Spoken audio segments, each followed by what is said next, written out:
During this news conference, we're going to be sharing with you information about the arrest of an FBI special agent. Our speaker for today is Assistant Chief Nicholas Augustine, who is in charge of the operations of our Investigative Services Bureau. The spelling of his name is Nicholas, Nicholas, last name Augustine, Augustine. At the end of the news conference, we're going to be taking questions for about 10 minutes regarding only on the charges this special agent is facing today. Thank you. Good morning, and I appreciate everyone being here today as we are asking for your assistance to help identify additional victims that may have been sexually assaulted in Montgomery County. Yesterday afternoon, Montgomery County Police took into custody Eduardo Valdivia, age 40, who resides in Gaithersburg, Maryland. Mr. Valdivia is currently employed as a supervisory special agent with the Federal Bureau of Investigations. He has been charged with 2 counts of second-degree rape, 4 counts of fourth-degree sexual contact, and 4 counts of second-degree assault. Mr. Valdivia is currently being held on a no-bond status and will have a bond review later today. These charges stem from conduct beginning in February 2024, with contact made to victims through Instagram page under the name of DC Fine Line Tattoos. We've identified 2 victims as of this moment. One of the victims was offered a free tattoo in exchange to model the artwork. The victim went to the tattoo studio located on Washingtonian Boulevard in Gaithersburg, Maryland, and met with a person named Lalo Brown. Lalo Brown was later identified through investigation as Mr. Valdivia. After the tattoo was complete, Valdivia offered to help the victim get work as a model, and she would receive additional information by email. The victim received an email offering her to do a test photo shoot and interview. The victim returned to the studio at a later date and was presented with a modeling contract. During the photo shoot, the victim was sexually assaulted by Valdivia. After this assault, the victim was coerced and threatened with legal action if she did not return to comply with the contract. Concerned with the legal ramifications, the victim returned for a modeling shoot approximately 2 weeks later at the Courtyard of Marriott located in Gaithersburg. The victim stated she did not want to participate in the modeling shoot, but Valdivia told her that the client had already paid for the suite. During this modeling shoot, the victim was again sexually assaulted. Through investigation, a second victim was located, which had a similar introduction to Valdivia through the Instagram account DC Fine Line Tattoos. The victim received a tattoo and was told about a modeling opportunity that his friend would reach out to her. The victim received an email offering the modeling photo shoot and that she would meet a photographer by the name of L. Boogie. When she arrived to the photo shoot, she was met by Valdivia. She was presented with a contract to sign and told Valdivia that she did not want to do anything sexual in nature. During this photo shoot, this victim was sexually assaulted. Several modeling photos have been seen on 2 Instagram accounts, the first being DC Fine Line Tattoos, and the second exterior models on Instagram.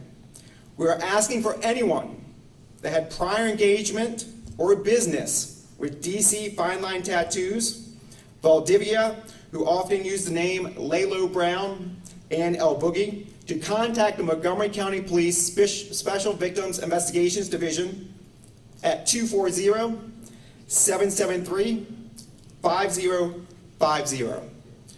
We are committed to investigating every allegation of sexual assault, supporting the victims of assault, and reducing re-traumatization of these victims.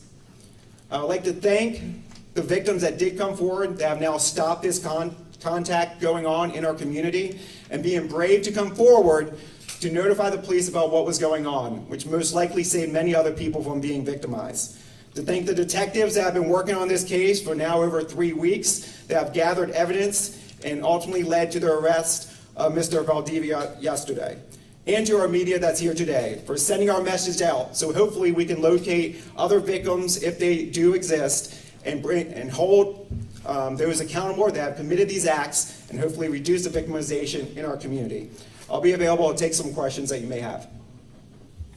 Yes. All right. So we're gonna have the mic. Deegan's gonna have the mic. We have an audience online that are listening to us. So we just ask you to please raise your hand. And Deegan over here, our PIO Deegan, is gonna come around with the microphone. So our online and community who is watching us online can hear the questions. Thank you so much. So who has a question? Right here. Hi, Paul Wagner with NBC4.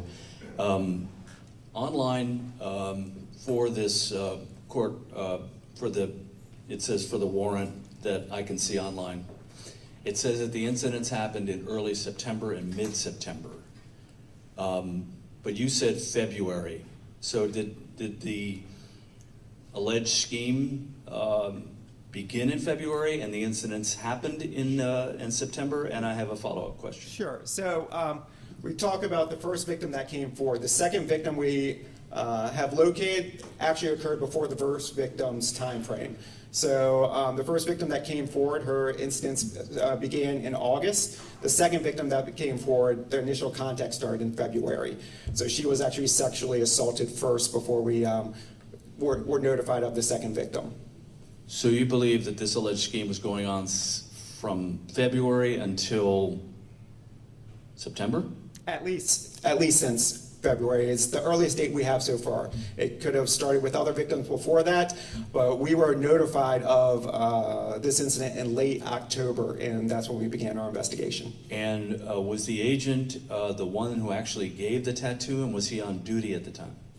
So he's the one that actually gave the tattoo, but these incidents occurred in the late hours of the day as well as on the weekend. I'm not familiar with his work schedule, but these did happen the late night and on the weekend hours. So Mike Kunzelman from the Associated Press. Do you have any indication whether he operated a legitimate tattoo business or modeling business, or was this somehow a front to access victims in your... So he did lease space at this at the location on Washingtonian Boulevard. There is no licensing procedure for a tattoo artist to have a certain license to do tattooing. So he did have a business that was located in these suites on Washingtonian Boulevard. And for this period of time, we don't know how long the business had been open, but he has been doing tattoos at least since February, we can tell.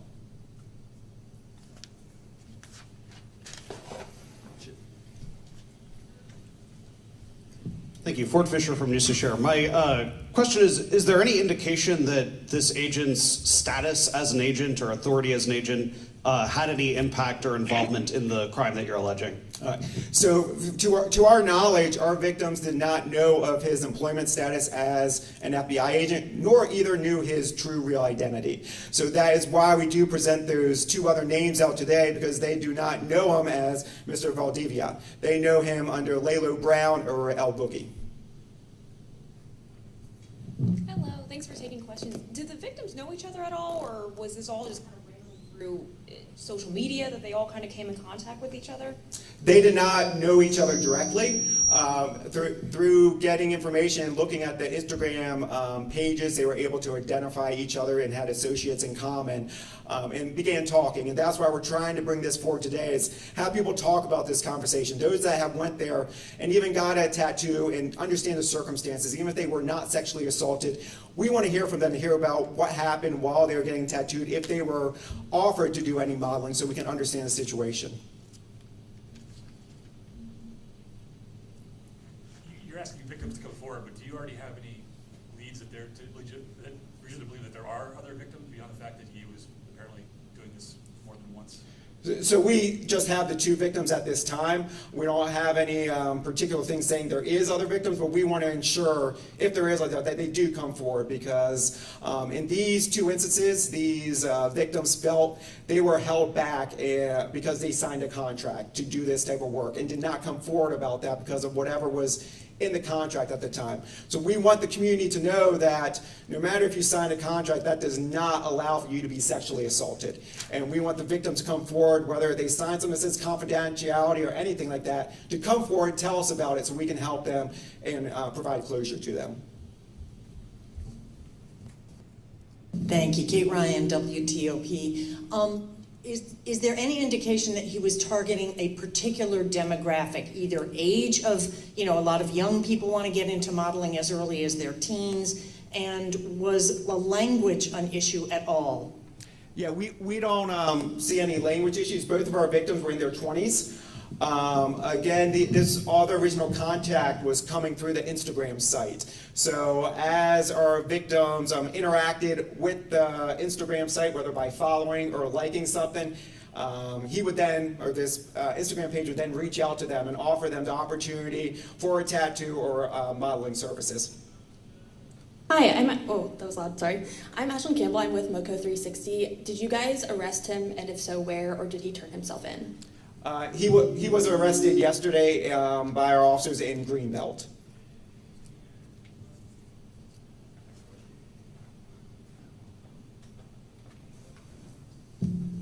And can you clarify the, Step back a little bit. clarify the actual sexual assaults, that one took place in the tattoo parlor and the other one took place in a suite at the hotel, is that correct? So for one of our victims, it occurred in the tattoo studio, which is pretty close to the courtyard of Marriott. And the second assault took place in the courtyard of Marriott. For our other victim, they were assaulted at the tattoo studio located on Washingtonian Boulevard.